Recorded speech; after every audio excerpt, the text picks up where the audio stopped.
You see, I drive a Jeep Renegade, and all the windows are relatively short than usual cars.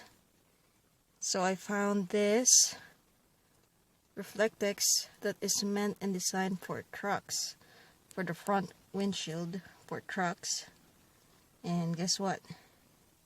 It covers almost end to end of one side of the windows.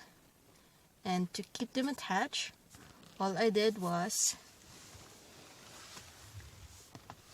those tiny butterfly clips, one window and the other window, and that's about it.